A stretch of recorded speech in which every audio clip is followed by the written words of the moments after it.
paying them outright to cover a fight, particularly here in the United States, I think that's wrong.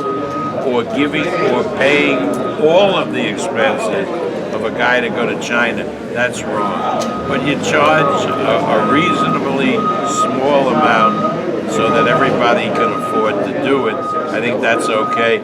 That's the only solution that I have. Do you think there should be full transparency? Like, if you absolutely are full transparency. I mean, when you do something that you can justify for various reasons and you hide it, it begins to smell. And it doesn't have to. I mean, I'm saying that in my fights overseas, what we're going to do is offer a reasonable amount, which will be which won't cover the expenses, but will be a reasonable payment, and any media that wants to go will be able to go. So, I mean, again, I'm going to do it, but I'm going to do it in a transparent way and not saying, oh, we got cut rates from the airline, we got this and that.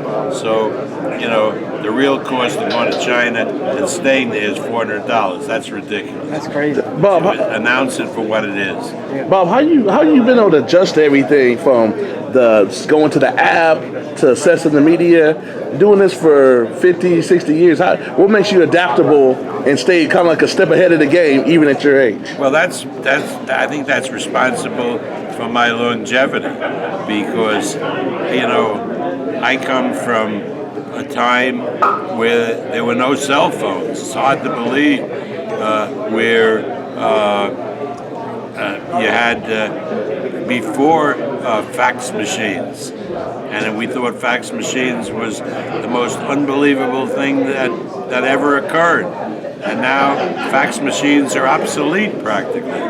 So everything changes, and that's when there's a lot of disadvantages of becoming old. But one of the advantages are that you look back at how technology has developed, and you have to keep up with it, or else you fall behind. Out of PBC, Matchroom, and Golden Boy, which one do you look at as the weakest competition and won't be around, say, 5 years from now? Well, they all have strengths. For example, Golden Boy has a good in the Hispanic market with Mexican American kids, and of course they have the guy who's now the big star in boxing from a box office standpoint. That's Canelo, and there's no arguing with that. BBC has a big stable of fighters, very good fighters, and so they're in a good position. Eddie Hearn,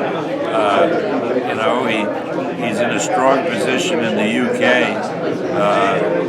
where the fans really turn out and buy tickets. But I think he's falling on his ass in the United States because he doesn't understand the market, and he says stupid things. And what he's doing now with Chavez, putting himself at risk with the Nevada Commission, is senseless.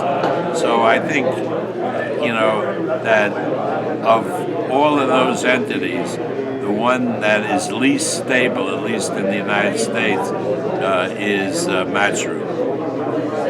Would you say one of the stupid things that he said recently is that he said that Dan Rafael was somebody that he pays for that it's kind of like on the dole? Well, see, that was really, if he said about, paying the way of media to go into the fight, that would have been okay. Then he went on and he said, which was false, that Dan Rafael, but, he has to know, like we know. For example, we have a room block. So it's cheaper than a writer or anybody checking into the hotel, because it's part of a price. Right. So he books his room through our people, and then when he leaves, he gives us a check for his hotel bill. He did exactly that with Eddie Hearn.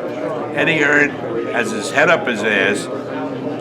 All he's doing is wanting to talk in front of a camera, and he doesn't know what's happening in his own company, and he didn't know that Dan Raphael, in that particular instance and in all instances, had given his company a check for the full amount of the hotel bill. So it was very unfortunate to call out somebody who, has a good reputation, works for ESPN, and call him out like that. That was reprehensible, without even checking with his own people.